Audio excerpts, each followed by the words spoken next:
Hi అండి. అందరికీ నమస్కారం. Welcome to my channel Sowji thoughts. ఎక్కడికో వెళ్ళిపోతున్నానని చూస్తున్నారా? ఈ వీడియో వచ్చేసి అంతర్వేది లక్ష్మీ నరసింహస్వామి గుడి వింతలు, విశేషాల గురించండి. ముందుగా ఈ గుడి వచ్చేసి భీమవరానికి సుమారుగా 44 కిలోమీటర్ల దూరంలో కోనసీమ జిల్లా సెకినేటిపల్లి మండలంలో అంతర్వేది కొలువై ఉందండి. సో ఈ వీడియో కార్తీక మాసం క్షీరాబ్ది ద్వాదశి రోజు వెళ్ళాం మేము యాక్చువల్గా. బట్ పోస్ట్ చేయడానికి లేట్ అయింది కొద్దిగా. మనం రోడ్డు ప్రయాణం ద్వారా మరియు నరసాపురం వెళ్ళిపోయి అక్కడి నుంచి పంటి మీదుగా గుడికి చేరుకోవచ్చు. ఈ అంతర్వేది ఆలయం వచ్చేసి 2 రాష్ట్రాల్లోనూ నవనారసింహ క్షేత్రాలు అని అంటారు కదా, పుణ్యక్షేత్రాలు 9 నరసింహ క్షేత్రాలు అందులో ఒకటండి. ఇక్కడ స్వామికి పూర్వచరిత్ర చాలా గొప్పదండి.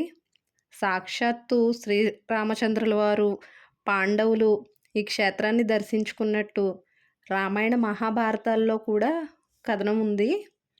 ఇక్కడ స్వామి సాక్షాత్తు లక్ష్మీ సమేతుడై శాంతరూపంలో దర్శనమిస్తారు. నిత్యం అభిషేకాలు జరుగుతూ ఉంటాయి.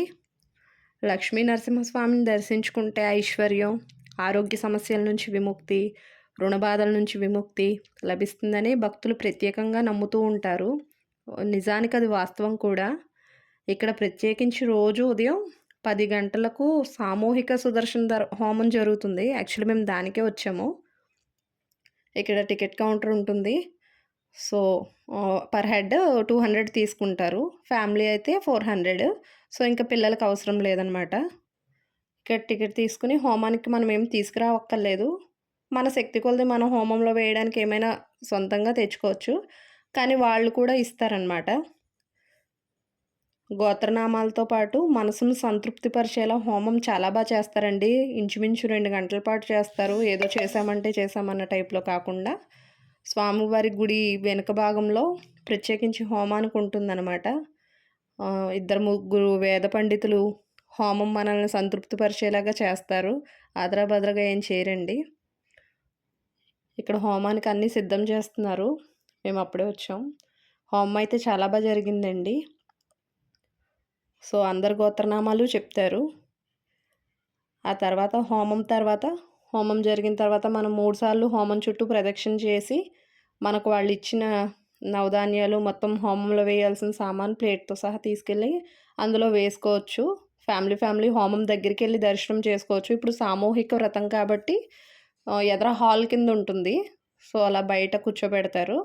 హోమం జరిగిన తర్వాత మనం అందరం హోమం దగ్గరికి వెళ్ళి హోమాన్ని ముట్టుకుని హోమానికి దండం పెట్టుకుని హోమం చుట్టూ తిరగచ్చు 3 సార్లు. ఆ తర్వాత వాళ్ళు తీర్థప్రసాదాలు ఇచ్చిన తర్వాత స్వామివారి దర్శన భాగ్యం కల్పిస్తారు. తదనంతరం భక్తులకు ఇబ్బంది కలగకుండా దూరం నుంచి వస్తారు కదా, ఎక్కడెక్కడి నుంచో నిత్యాన్నదానం జరుగుతుందండి వేలాది మందికి ఇక్కడ.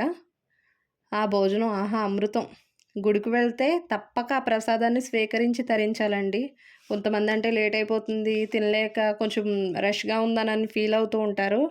బట్ కొద్దిగా ఓపిక పడితే మీకు మంచి భోజనం ప్రసాదం, అంత దూరం వెళ్ళామంటే గుళ్ళో భోంచేసి రావాలి కదండి. ఆ తర్వాత చాలా విశేషమైంది అంతర్వేది సముద్రం. నాసిక్లో మొదలైన నది ఒక పాయ చీలి గౌతమి నదిగా ఈ సముద్రంలో కలుస్తుంది. ఈ నది సాగర సంగమంనే అంతర్వేదిగా పిలుస్తారు. దీనినే అన్నా చెల్లెలు కట్టుకోవడానికి కూడా అంటూ ఉంటారు. ఇక్కడ స్వామివారికి అన్ని రకాల సేవలు జరుపుతారు. ప్రతి ఏటా స్వామివారికి కళ్యాణం కూడా జరుగుతుందండి. ఇక్కడ విశేషం అది. రథోత్సవం, అంతర్వేది తీర్థం అంటారు. క్యాలెండర్లో కూడా ఉంటుంది. తెలియని వారికి చెప్తున్నాను. చాలా బాగా జరుగుతుంది ప్రతి సంవత్సరం మాఘమాసంలో. ఈ కోనసీమ జిల్లాల్లో స్వామివారం కళ్యాణం జరిగిన తర్వాతే ఊర్లో అమ్మాయిలకు అబ్బాయిలకి కళ్యాణం జరుగుతాయండి. ఈ గుడికి 1 కిలోమీటర్ల దూరంలో గుర్రాలక్క అనే అమ్మవారి గుడి ఉంటుంది. గుర్రాలక్క అని దేవత స్వామివారి అక్కగా తమ్ముడికి ఏటా కళ్యాణం జరుగుతుందని, ఆవిడ మూతి తిప్పుకుంటే మూతి పక్కకు ఉండిపోయిందని కథనం కూడా ఉంది. మీరు అది కూడా చూడొచ్చు. గుడిలో దర్శనం చేసుకున్నప్పుడు అమ్మవారి మూతి పక్కకు ఉంటుందన్నమాట.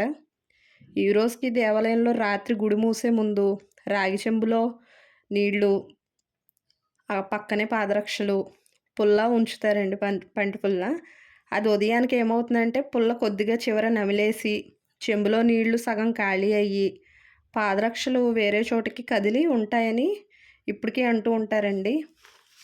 స్వామి సముద్రుడు పొంగి పైకి రాకుండా స్వామి అక్కడే కాపలా కాస్తూ ఉంటారని.